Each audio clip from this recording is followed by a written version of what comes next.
Hello மக்களே, welcome to RJ Tamil audio novels. நான் தான் உங்கள் ஆர்ஜே. என்னுடைய கதைகளை கேட்டு மகிழ என்னுடைய சேனலை சப்ஸ்கிரைப் செய்து கொள்ளுங்கள். இப்போ வாங்க கதைக்குள்ள போகலாம். கதையின் பெயர் அவனதிகாரம். அத்தியாயம் 102. யாழினி தன் முகத்தை திருப்பியவாறு, ஆமா, நீங்க தான் எல்லாம் பண்ணீங்க. இந்த மாதிரி எந்த பிரச்சனையும் வரக்கூடாது என்று தான் ஆரம்பத்திலேயே உங்ககிட்ட சொன்னேன். அபிமன்யு யாழினியை புரியாமல் பார்த்தவாறு, என்ன சொன்ன? யாழினி, இந்த காலேஜ் ஜாயின் பண்ணுறதெல்லாம் வேண்டாம். ஒழுங்காக குழந்தை பெற்றுக்கிட்டு நான் ஹவுஸ் ஒய்ஃப் ஆகிடுறேன்னு அப்போவே உங்ககிட்ட சொன்னேன்ல. நீங்கள் தான் கேட்கல. நீங்கள் மட்டும் என் பேச்சை கேட்டு இருந்தா இப்போ இவ்வளவு பெரிய பிரச்சனை வந்திருக்குமா? தேவையில்லாமல் நான் காலேஜ் படிக்க போயிருக்க மாட்டேன். இப்படி உங்கள் தாத்தா எல்லார் முன்னாடியும் நம்மளை அவமானப்படுத்தி இருக்க மாட்டார். இது எல்லாத்துக்கும் நீங்கள் தான் காரணம் என்றால் கோபமாக. யாழினியின் குற்றச்சாட்டில் அபிமன்யுவிற்கு சிரிப்பு தான் வந்தது. யாழினி கோபமாக, நான் எவ்வளவு கோபமாக பேசிக்கிட்டு இருக்கேன், நீங்கள் இப்படி பொறுப்பே இல்லாமல் சிரிச்சுக்கிட்டு இருக்கீங்க. அபிமன்யு, அதான் எல்லாம் இப்போ சரியாயிடுச்சுல, அப்புறம் ஏன் இப்படி கோவப்படுற? யாழினி, கோவப்படாம வேற என்ன பண்றது? ஆரம்பத்திலேயே என் பேச்சை கேட்டு இருந்தா இந்த பிரச்சனையே வராமல் இருந்திருக்கும்ல. அபிமன்யு, நீ தான் சாக்குன்னு காலேஜ் சேராமல் இருக்கிறதுக்கு என்ன ப்ளேம் பண்றியா? யாழினி, ஹலோ, யாரை பார்த்து என்ன சொல்றீங்க? நான் ஒன்றும் பழைய யாழினி கிடையாது. எங்க கிளாஸ் டாப்பரே நான் தான், தெரியுமா? அபிமன்யு, அதுதான் எனக்கும் புரிய மாட்டேங்குது. காலேஜே படிக்க மாட்டேன்னு சொல்லிக்கிட்டு இருந்த, ஸ்கூலில் கூட பெருசா ஒன்றும் மார்க் வாங்கினது கிடையாது. எப்படி திடீர்னு காலேஜ் சேர்ந்ததும் இப்படி அறிவு வந்துச்சு உனக்கு என்றான், யோசிப்பது போல் பாவனை செய்தவாறு.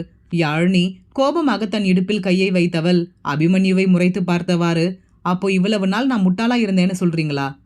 அபிமன்யு, சேச்ச, உன்னை போய் நான் அப்படி சொல்லுவேனா? நான் சொல்லிதான் உனக்கு தெரியணும்னு அவசியமே இல்லை. உனக்கே தெரியுமே உன்னை பத்தி என்றான், பற்களை கடித்து தன் புன்னகையை அடக்கியவாறு.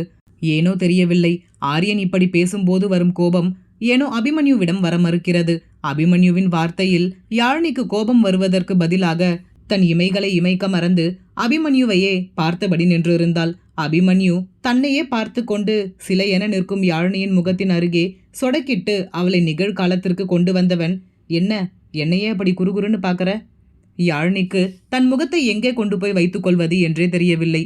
ஐயோ, நம்மளை இப்படி அசிங்கப்படுத்தி இருக்கார். நாம கொஞ்சம் கூட அறிவில்லாமல் அவரை இப்படி பார்த்துக்கிட்டு நின்று இருக்கோமே, நம்மளை பத்தி என்ன நினைச்சிருப்பார் என்று உள்ளுக்குள் நொந்தபடி நின்றிருக்க, அபிமன்யு, என்ன சைட் அடிக்கிறியா?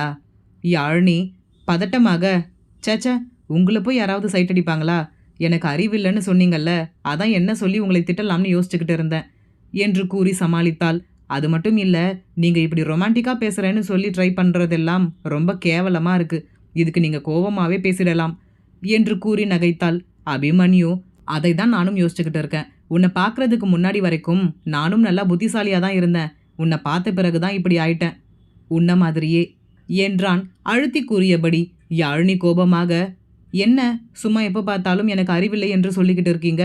நான் படிக்கணும்னு நினச்சிருந்தா எங்கள் ஸ்கூல் ஃபஸ்ட்டாக வந்திருப்பேன். ஏதோ விளையாட்டுத்தனமாக படிக்காமல் விட்டுட்டேன். உடனே நீங்கள் அதையே சொல்லிக்கிட்டு இருக்காதீங்க. அதான் காலேஜில் ஃபஸ்ட்டு வந்து காட்டிட்டேன்ல. அபிமன்யு, ஆமாம், நீ அறிவாளி தான், நான் ஒத்துக்கிறேன். போதுமா? இப்போ ஓகேனா சொல்லு. தாத்தா நம்மளை பற்றி சொன்னதெல்லாம் பொய்ன்னு சீக்கிரமே ப்ரூஃப் பண்ணலாம். யாழினி கோபமாக அவனை பிடித்து தள்ளியவள், அதெல்லாம் ஒன்றும் தேவையில்லை. அபிமன்யு, அப்புறம் எப்படி உன்னுடைய கோபத்தை சரி பண்ணுறது? யாழினி, சரி, அதெல்லாம் விடுங்க. என்னுடைய தாத்தா பாட்டி மேலே எந்த தப்பும் இல்லைன்னு எப்படி கண்டுபிடிச்சிங்க? நான் சொல்லும் பொழுதெல்லாம் நீங்கள் நம்பவே இல்லையே. அபிமன்யு, ஓ அதுவா? அது ஒரு குட்டி ஃப்ளாஷ்பேக். இப்போவே தெரிஞ்சுக்கணுமா? யாழினி, ஆமாம், தெரியணும் என்றால் வேகமாக தலையை அசைத்தபடி. அபிமன்யு அன்று யாழினியின் ஊருக்கு கோவிலுக்காக சென்ற சமயம் நடந்த நிகழ்வை இன்று யாழினியிடம் கூறத் தொடங்கினான்.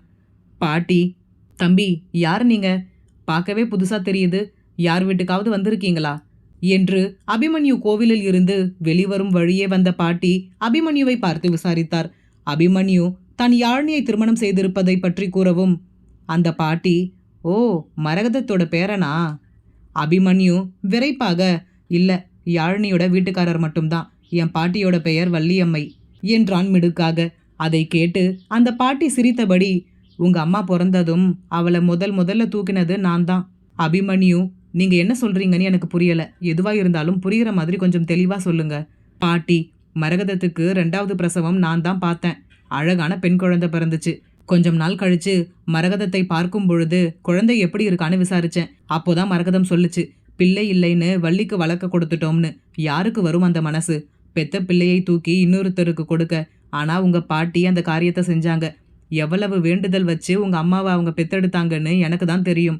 அப்புறம் யாழினியை கூட மீராவோட பையனுக்கு தான் கட்டி கொடுத்துருக்கிறதா சொல்லுச்சு. நீ தான் மீராவோட பையனா? பார்க்கும்போதே நினைச்சேன், எங்கேயோ பார்த்த மாதிரியே தெரியுதேன்னுட்டு. அப்படியே உங்க தாத்தா சாயலில் இருக்க. இந்த பாட்டியின் வார்த்தைகளில் எதுவோ புரிவது போல் இருந்தாலும் அதை ஏற்றுக்கொள்ள மனம் முன்வரவில்லை. முரண்டு பிடித்தது. அபிமன்யு கோபமாக, என்ன இதெல்லாம் அவங்க என்கிட்ட சொல்ல சொல்லி உங்களை அனுப்புனாங்களா என்றான் வெடுக்கென்று. அந்த பாட்டி சிரித்த முகமாக, நீ என்ன சொல்றன்னு எனக்கு புரியலையேப்பா. அவங்க ஏன் என்ன சொல்ல சொல்லி அனுப்ப போறாங்க? அப்போ இவங்க தான் உன்னுடைய தாத்தா பாட்டின்னு உனக்கு இம்புட்டு நாளா தெரியாதா? ஆத்தாடி, எவ்வளவு பெரிய தப்ப செஞ்சு போட்டேன். மரகதத்துக்கு தெரிஞ்சா அம்புட்டு தான். நான் உன்கிட்ட சொன்னதெல்லாம் யார்கிட்டையும் சொல்லிடாத தம்பி, தெரியாமல் சொல்லிட்டேன் என்று கூறிவிட்டு அந்த தள்ளாத வயதிலும் வேகமாக நடக்க முயன்றார். அபிமன்யு, ஒரு நிமிஷம் நில்லுங்க.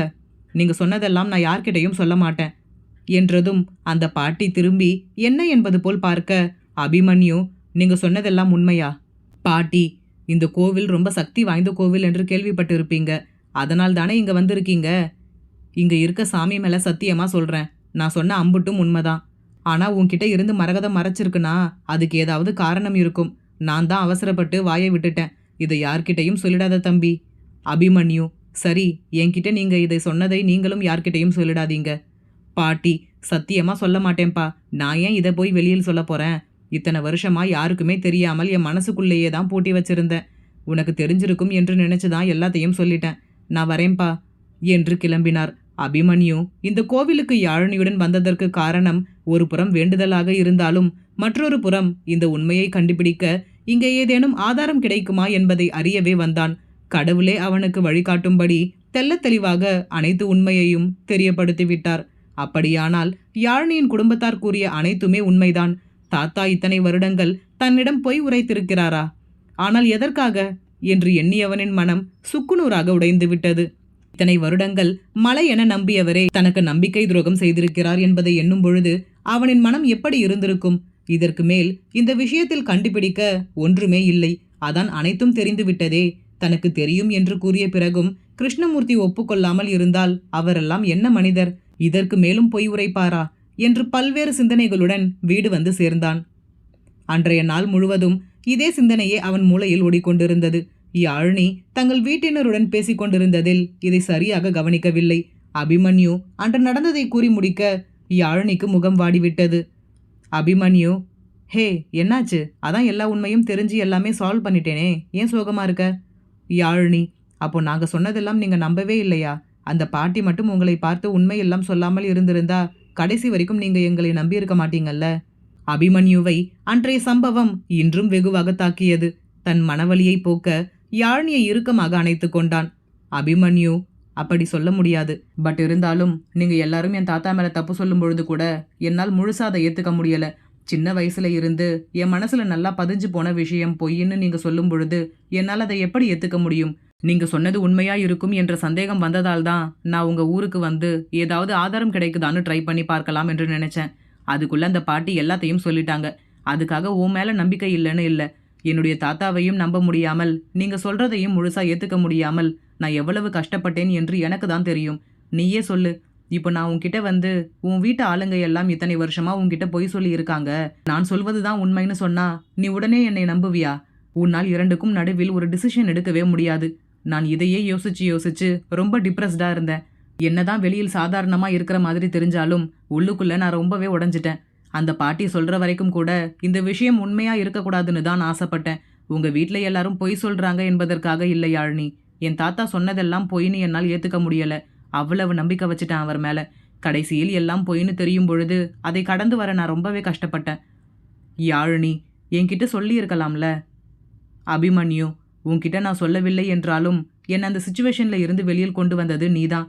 நீ மட்டும் இல்லைன்னா நான் எப்பயோ பைத்தியமாகி இருப்பேன். யாழினி பதட்டமாக, ஏன் இப்படியெல்லாம் பேசுறீங்க? அபிமன்யு, நான் வெறும் வாய் வார்த்தைக்காக சொல்றேன்னு நினைச்சுக்காத. நான் சொல்றது உண்மைதான். தெரிஞ்சோ தெரியாமலோ நீ என்னுடைய மைண்டை சேஞ்ச் பண்ணியிருக்க. பட் லைஃப் எனக்கு ஒரு பெரிய லெசனை சொல்லி கொடுத்துருக்கு. யார் சொல்றதையும் கண்மூடித்தனமா நம்பக்கூடாது. உண்மையா பொய்யா என்று தெரிஞ்சுக்காம மற்றவங்க சொல்றதை நம்பி யாரையும் ஹர்ட் பண்ணக்கூடாது. ஆனாலும் நான் பண்ண ஒரே நல்ல விஷயம் என்னன்னா, நீ அந்த குடும்பத்தில் பிறந்தவனு தெரிஞ்சும் உன்னை கல்யாணம் பண்ணதுதான். என் தாத்தா பேச்சை கேட்டு உன்னை நான் மிஸ் பண்ணியிருந்தா லைஃப் லாங் நான் ரொம்ப ஃபீல் பண்ணியிருப்பேன் என்றவனின் குரல் மாறுதலை உணர்ந்த யாழினி அதற்கு மேல் எதுவும் கேட்காமல் அபிமன்யு சரியாக அவனுக்கு அவகாசம் கொடுத்தாள். மீண்டும் அபிமன்யுவின் காயத்தை சரி செய்ய யாழினி மருந்தாகி போனாள். இனி வரும் அத்தியாயங்களில் பார்ப்போம். இந்த கதை பிடித்திருந்தால் மறக்காம லைக் பண்ணிட்டு அப்படியே சப்ஸ்கிரைப் பண்ணிடுங்க ஃப்ரெண்ட்ஸ். மீண்டும் அடுத்த அத்தியாயத்தில் சந்திப்போம். நன்றி.